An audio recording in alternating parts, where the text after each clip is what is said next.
अगर आप भी चाहते हैं डार्क म्यूजिक का ऑडियो वीडियो सबसे पहले आप तक पहुंचे, तो चैनल को लाल बटन दबाकर सब्सक्राइब जरूर करिए और उसके साथ बेल आइकन दबाना ना भूलें।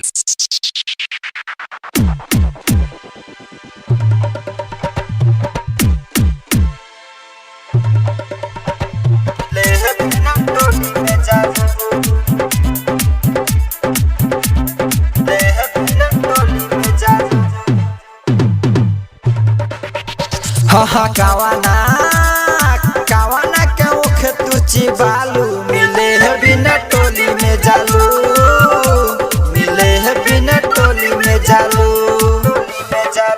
हाँ रोजे रोज बासवारी में धारालू मिले बिना टोली में जालू, मिले बिना टोली में जालू।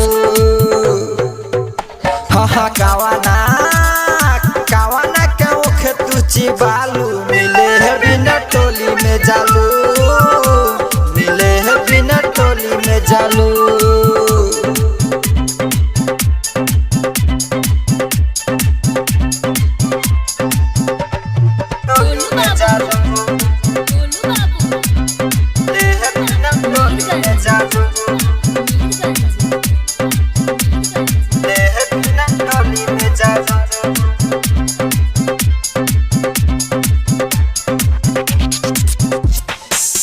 हाँ तोहके त देखले भाई मिलत बासवारी में, पटी पटदार रोज बोले देवता वे गाली रे।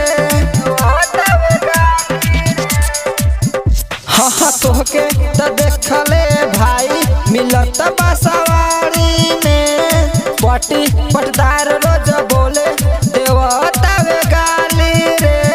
हाँ रोजे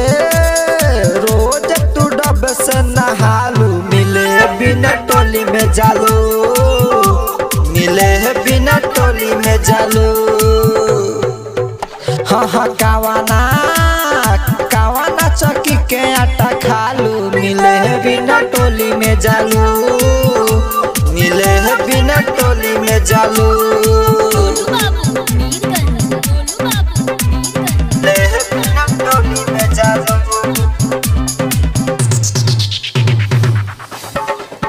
बिन टोली के लइकन सा होला ई बारे का डेंजर हो, बची के रहिया भाई न ती टेंशन हो। बिन टोली के लइकन सा होला ई बारे का डेंजर हो, बची के रहिया भाई न ती टेंशन हो।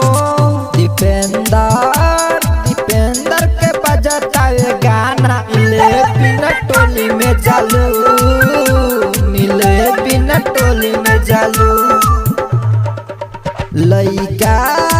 लइका से खूब चिल्लाले मिले फुलावार में जालू।